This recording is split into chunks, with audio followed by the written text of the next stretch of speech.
إنما تصيبون العلم بصدقكم مع الله عز وجل.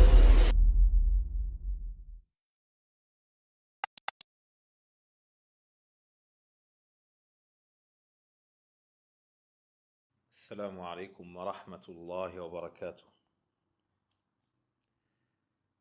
الحمد لله نحمده ونستعينه ونستغفره ونعوذ بالله من شرور أنفسنا ومن سيئات أعمالنا، من يهده الله فلا مضل له ومن يضلل فلا هادي له، وأشهد أن لا إله إلا الله وحده لا شريك له، وأشهد أن محمدًا عبده ورسوله.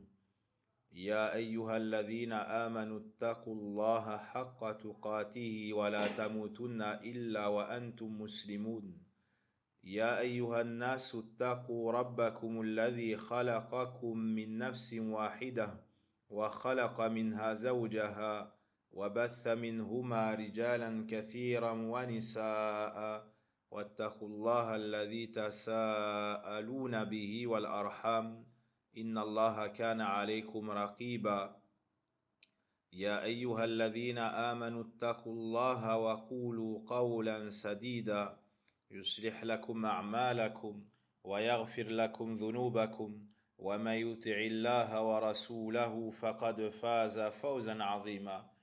أما بعد، فإن أصدق الحديث كتاب الله جل وعلا، وخير الهدي هدي محمد صلى الله عليه وسلم، وشر الأمور محدثاتها، وكل محدثة بدعة، وكل بدعة ضلالة، وكل ضلالة في النار. إخوة الإيمان, nous commençons en ce jour une série de cours intitulée Qissatu Yusuf, Durusun wa Ibar, l'histoire de Yusuf alayhi salam, des leçons et des enseignements. Nous sommes dans le grand mois de Ramadan, le mois durant lequel le plus grand des livres a été révélé, ainsi que les autres. Et la meilleure chose à faire durant le mois de Ramadan, après al-Siyam ou al-Qiyam, c'est Tilawatul Qur'an. Après le jeûne, les prières de nuit, la meilleure chose à faire est la lecture du Qur'an et sa méditation. Le Qur'an, et qui te dira ce qu'est le Qur'an? Le Qur'an est la parole d'Allah subhanahu wa ta'ala, le Seigneur de l'univers, qu'il a fait entendre à l'ange Jibril alayhi salam, et ce dernier est descendu sur le prophète Mohammed alayhi salatu wa salam pour lui transmettre la révélation du Seigneur de l'univers. Allah nous dit dans son livre Shahru Ramadan alladhi unzila fihi al-Qur'an, le mois du Ramadan durant lequel le Coran a été révélé. Hudal linnas, en tant que guidé pour les gens. Allah nous dit également Wa innahu latanzilu rabbil alamin nazala bihi ar-ruhul amin ala qalbika litakuna minal munzirin bilisanin arabiyyin mubin. Et c'est certes la révélation du Seigneur de l'univers. Le digne de confiance, c'est-à-dire Jibril, est descendu avec. Sur ton cœur, c'est-à-dire le cœur du prophète Mohammed alayhi salatu wassalam, afin que tu sois du nombre des avertisseurs. Ce Coran se compose de 114 sourates, tous regroupés dans 30 chapitres. Chaque chapitre, qu'on appelle un juz, comporte 2 hizb, 2 parties. Il y a donc 60 hizb au sein du Coran. 6 sourates du Coran portent le nom d'un prophète. Savez-vous quelles sont les sourates dont le nom est le nom d'un prophète? Il y en a 6. Mohammed, bonne réponse. Nuh, bonne réponse. Yunus, bonne réponse. Ibrahim, bonne réponse. Il en reste 2.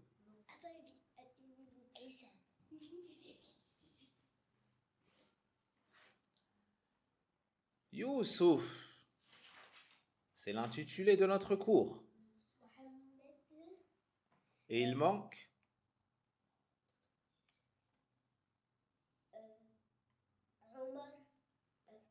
Houd. Ainsi, les 6 sourates portant le nom de 6 prophètes sont Yunus, Houd, Youssouf, et ces 3 sourates se suivent, Ibrahim, Mohammed et Nuh, alayhim assalam, wa ala nabiyina salat wa salam. Le musulman ne peut se passer du noble Coran. C'est par lui que son cœur vit, que son regard s'illumine, que son chemin est guidé. Tout dans la vie du musulman est lié à ce livre immense.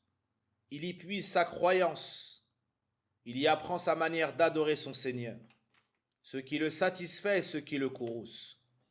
Il y trouve les orientations et directives dont il a besoin en matière de moralité, de relations humaines, de transactions financières, et tout ce dont il a besoin pour vivre dans ce bas monde et retourner chez son Seigneur en toute sécurité, dans l'au-delà.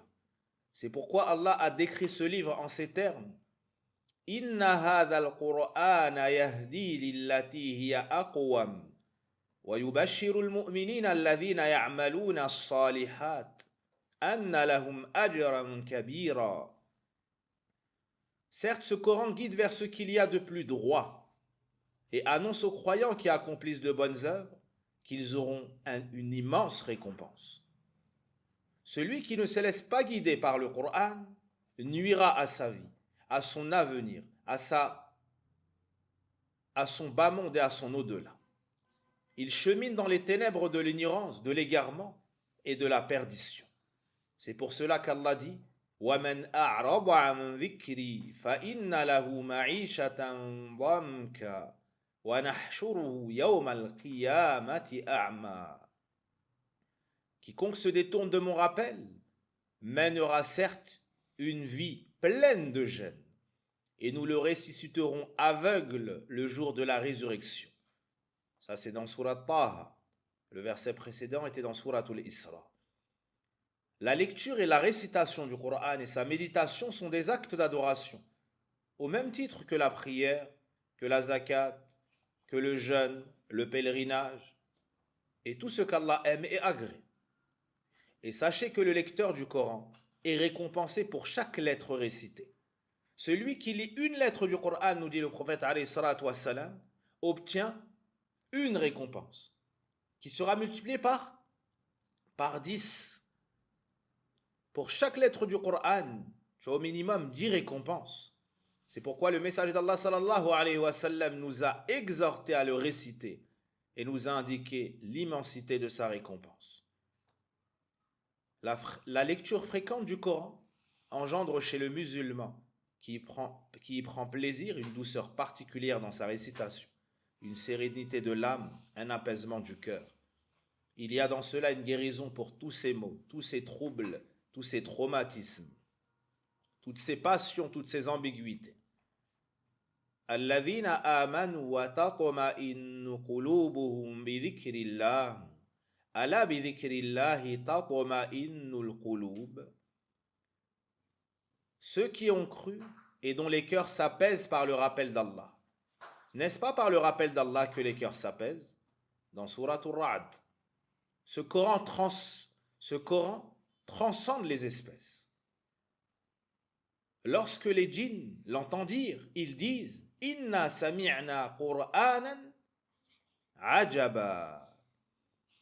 يهدي إلى الرشد فآمنا به ولن نشرك بربنا أحدا. Nous avons certes entendu un Coran merveilleux qui guide vers la droiture et nous y avons cru. Nous n'associerons donc plus jamais à notre Seigneur. Avec le Coran, tu deviens le meilleur. خيركم من تعلم القرآن وعلمه. Le meilleur d'entre vous est celui qui apprend le Coran et l'enseigne, rapporté par Al-Bukhari selon Uthman ibn Affan radiyallahu anhu. Celui qui lit le Coran aura la meilleure des compagnies. Celui qui récite le Coran en le maîtrisant sera avec les nobles scribes, c'est-à-dire les anges, vertueux et obéissants. Et celui qui le récite en s'y appliquant mais avec difficulté ou en butant sur les mots aura 2 récompenses. La récompense du Coran te suit dans l'au-delà.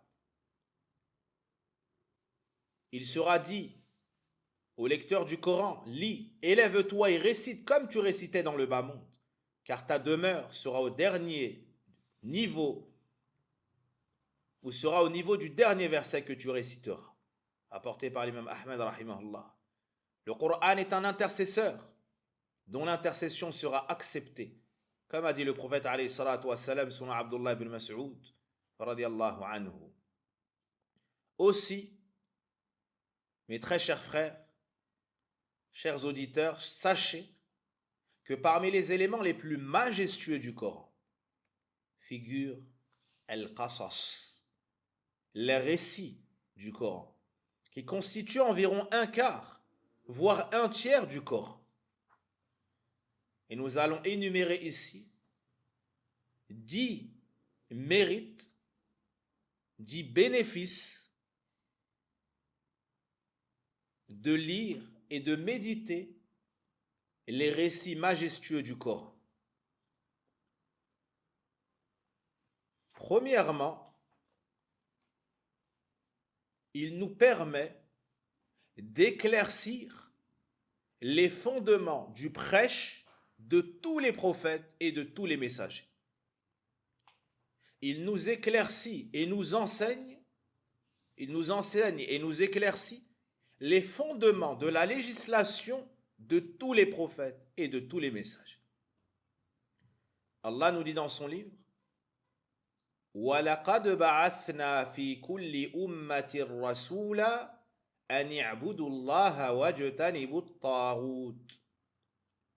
Et nous avons envoyé dans chaque communauté un messager pour leur dire n'adorez qu'Allah et éloignez-vous de ceux qui adorent en dehors de lui.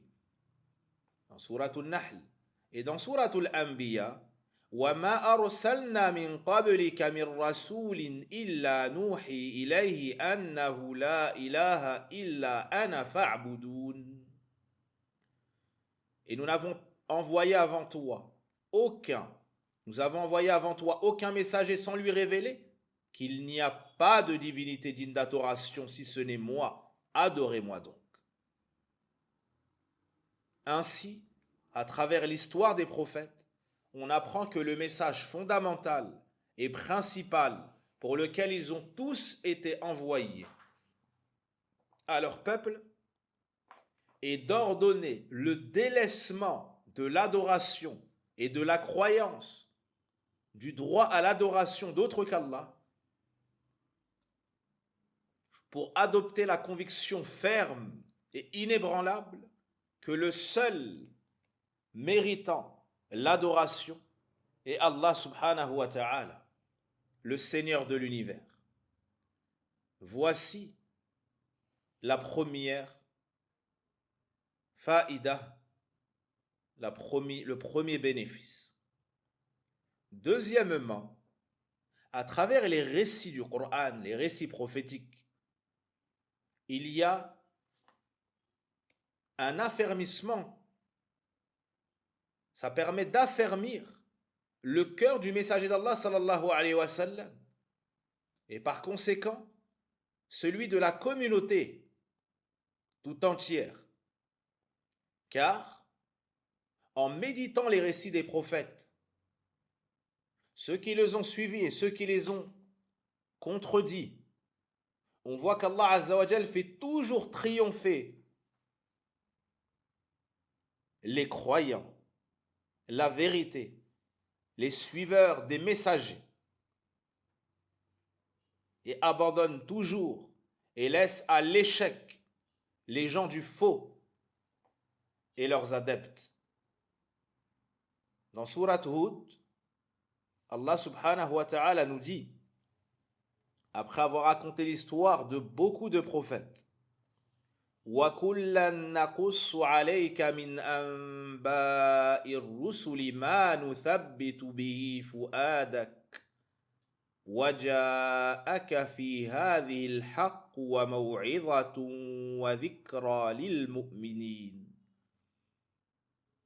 Et tout ce que nous te racontons des nouvelles des messagers, c'est pour raffermir ton cœur. C'est pour raffermir ton cœur. Par cela t'est venue la vérité, une exhortation et un rappel pour les croyants. Troisièmement, les récits des prophètes permettent de croire en eux, de les connaître, de les aimer et de confirmer la vérité ou la véracité des prophètes précédents. Ça permet de les faire connaître et d'éterniser leurs traces en ravivifiant leurs souvenirs. Le point suivant, le quatrième, ça permet de manifester la véracité du prophète Mohammed sallallahu alayhi wa sallam dans son appel. Car les informations qu'il a données sur l'état des peuples passés, les récits prophétiques et leurs peuples, ceux qui les ont suivis et ceux qui les ont contredits, s'étalent sur des siècles et des générations. Et lui, sallallahu alayhi wa sallam, n'avait pratiquement jamais quitté la Mecque. Son premier voyage en dehors de la Mecque a eu lieu à ses 12 ans. Le second, proche de ses 25 ans, ou à ses 25 ans. Et les gens de la Mecque étaient très sédentaires. Et malgré, ajoutez à cela qu'il était ummi, il était illettré. Malgré tout ça, il nous a raconté les subtilités des récits prophétiques et des messagers passés qui nous montrent que sans aucun doute, il a reçu l'information d'Allah, le Seigneur de l'univers, et ça n'est qu'une révélation inspirée. Il ne parlait pas selon ses passions. Cinquièmement, ça permet de réfuter les gens du livre avec des preuves concrètes, car ça met en évidence des points de l'histoire qu'ils ont eus et cachés, ou falsifiés et galvaudés. Ainsi, à travers le Coran et ses récits, ce Coran qui n'est ni sujet à l'altération ni à la falsification, ça montre le faux et le met en évidence. Ça expose également la vérité, ça la met en évidence, afin que celui qui souhaite suivre la vérité le puisse, et celui qui suit le faux perde en connaissance de cause. Dans ces récits, sixièmement, il y a un style d'éloquence que même les meilleures littératures, les meilleurs écrivains ne sauraient concurrencer, duquel ils ne sauraient se rapprocher. Cela amène donc le lecteur ou celui qui l'écoute à écouter avec une oreille attentive, avec une ouïe en étant tout cuit. Ça l'amène à profiter de ses leçons. Et celle-ci s'ancre dans l'âme. Allah nous dit dans le Coran, لَقَدْ كَانَ فِي قَصَصِهِمْ عِبْرَةٌ لِأُولِي الْأَلْبَابِ. À la fin de Surat Yusuf, il y a certes dans leur récit une leçon pour les doués d'intelligence. Le lecteur ou celui qui écoute se délecte donc avec grande allégresse à l'écoute des récits prophétiques sans jamais se lasser. Septièmement, les récits du Coran sont les récits les plus véridiques, car ils sont la parole d'Allah. Allah nous dit وَمَنْ أَصْدَقُ مِنَ اللَّهِ حَدِيثًا, et qui est plus véridique qu'Allah en parole. Ces récits sont dans le Coran. Ils ne comprennent ni mensonge, ni erreur, ni même contradiction ou approximation. وَلَوْ كَانَ مِنْ عِنْدِ غَيْرِ اللَّهِ لَوَجَدُوا فِيهِ اخْتِلَافًا كَثِيرًا. Si ça avait été d'un autre qu'Allah, ils y auraient trouvé beaucoup de contradictions. Huitièmement, ce sont les récits les plus profitables. Ce ne sont pas des contes inventés comme pour coucher les enfants. Ce sont des leçons, des enseignements, tous véridiques, ayant un impact sur la réforme du cœur. Son soin, sa guérison, sur l'amélioration des actions, sur la rectification des comportements. Il nous amène tout le bien et nous repousse de tout le mal. Neuvièmement, ces récits prophétiques nous exposent la justice d'Allah face aux injustes. Comment il punit ceux qui démentent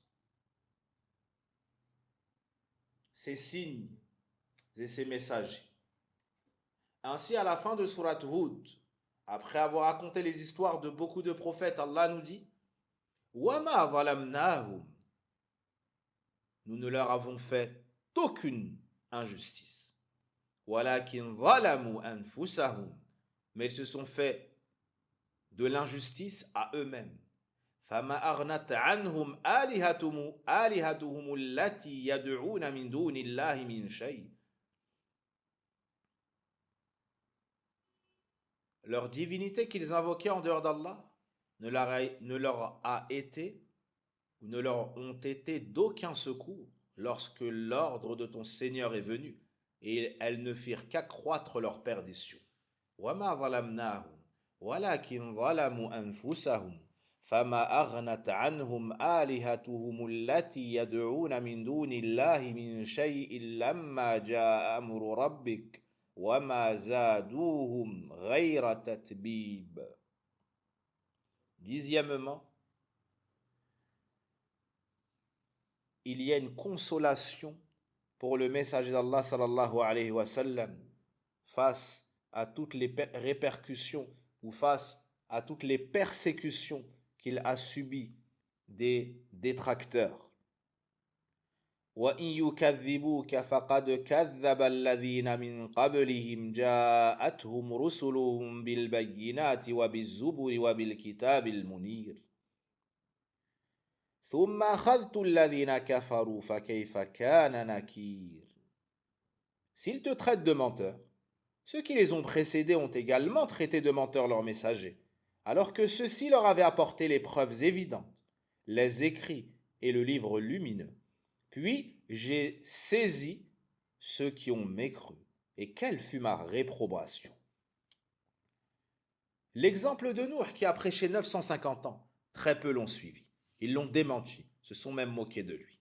L'exemple d'Ibrahim alayhi salam, jeté dans le feu par son propre peuple, son propre père.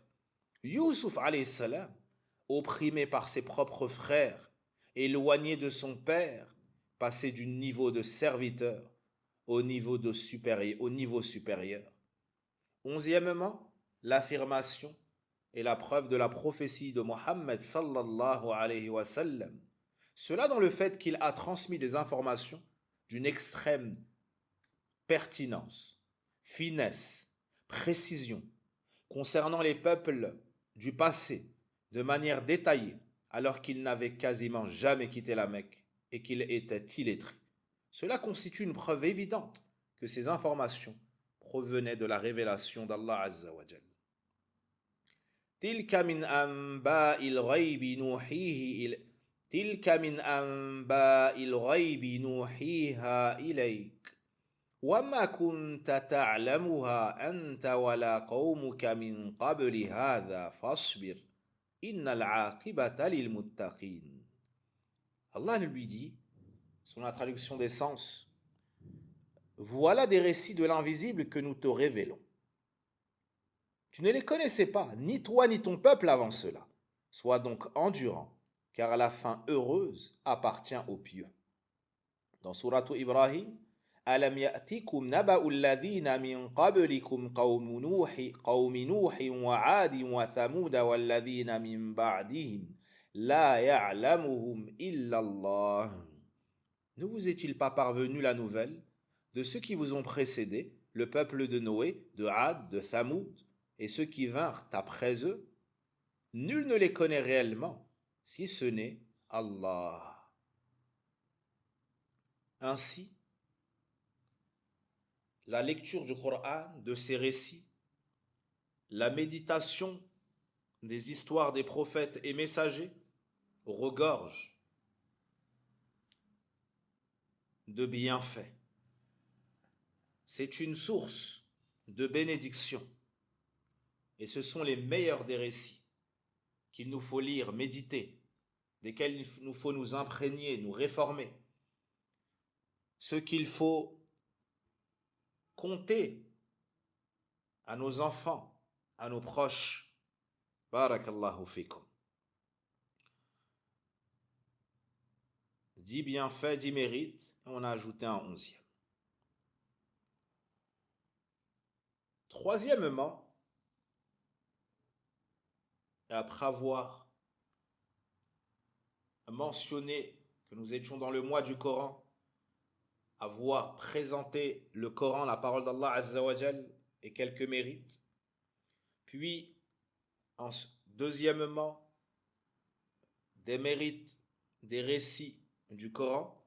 Voyons ici dans un troisième point que dans le Coran, on distingue 3 grandes catégories de récits. Le Coran se compose, ou plutôt nous pouvons dire que nous distinguons dans le Coran 3 catégories de récits. Premièrement, les récits des prophètes et des messagers, englobant ceux qui les ont suivis ainsi que leurs opposants, avec l'exposé de la finalité de chacun, le salut et la victoire et le paradis pour les croyants, la perte, l'échec et le châtiment pour les négateurs. La deuxième catégorie de récits du Coran, les récits individuels, tels que l'histoire de Maryam, radiyallahu anha, parmi les croyantes, ou l'histoire de Qaroun, parmi les mécréants, ou encore l'histoire de jeunes hommes, les gens de la caverne, ou encore l'histoire de martyrs, femmes et enfants, hommes, tous étant croyants, les gens du fossé, Ashabul Ukhdud. Et dans chacun de ces récits, il y a des enseignements, des moralités et de l'éducation.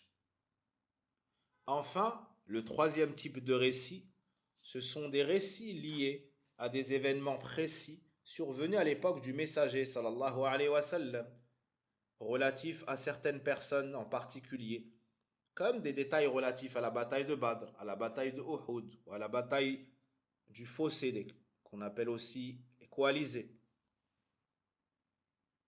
Tout cela en relation avec les premières générations. Quant à notre sujet, chers auditeurs et auditrices, il s'agit de l'histoire et du récit du prophète Youssouf alayhi salam. Qui est Youssouf alayhi salam? Youssouf, c'est le Karim, c'est le noble. Comme a dit le prophète alayhi salatu wassalam dans le hadith d'Abdullah ibn Umar radiallahu anhuma, Al-Karim, Ibn al-Karim, Ibn al-Karim, Ibn al-Karim. Il s'agit du noble, fils du noble, fils du noble, fils du noble.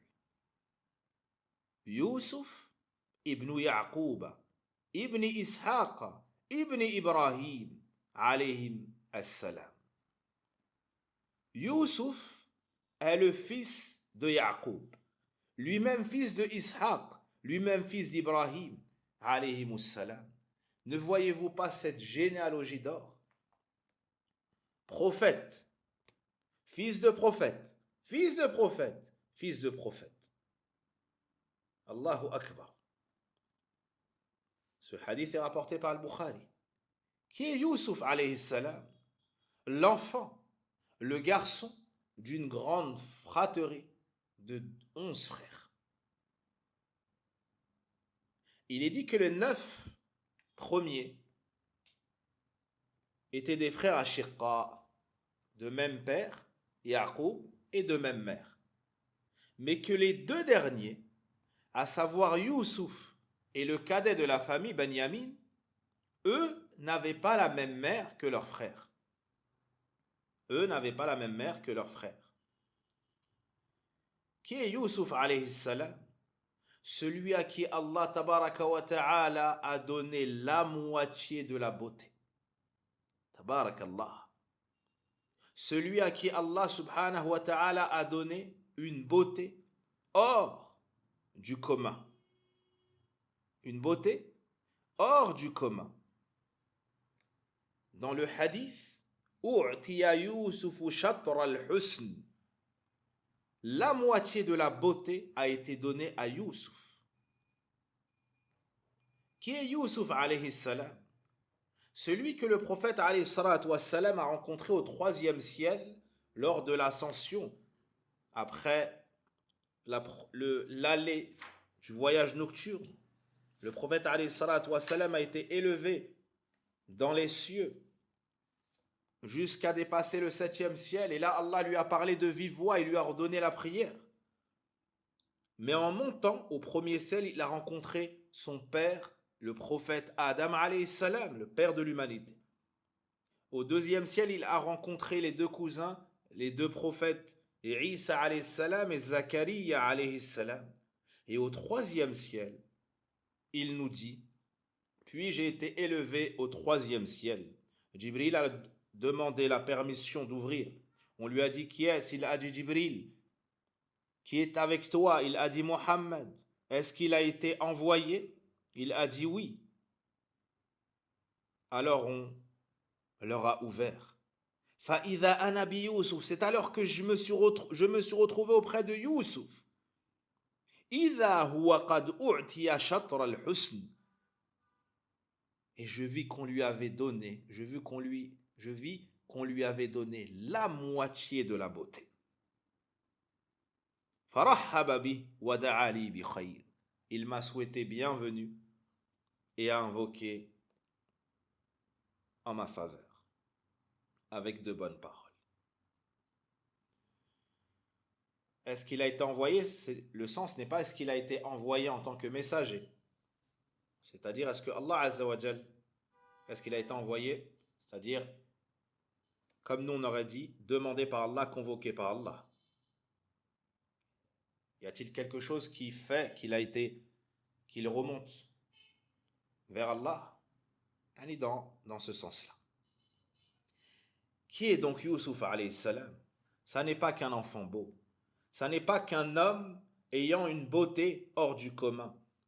Mais c'est l'enfant pieux, vertueux, obéissant et exemplaire. L'homme bon, endurant, résilient et pieux. l'homme de l'excellence, l'homme de la piété et de l'endurance, le grand savant et interprète des rêves, celui qui est passé par différentes étapes que le Coran nous a racontées de la plus belle manière, la plus véridique, la plus éloquente, la plus poignante et la plus captivante.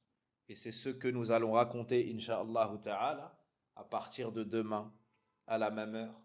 Puisse Allah subhanahu wa ta'ala nous accorder l'aide et la réussite et purifier à travers ce récit nos comportements et nos cœurs. Wallahu a'lam wa sallillahumma wa barik ala nabina Muhammad wa ala alihi wa sahbihi ajma'in. Subhanaka Allahumma wa bihamdik ashhadu an la ilaha illa ant astaghfiruka wa atubu ilayk walhamdulillahi rabbil alamin.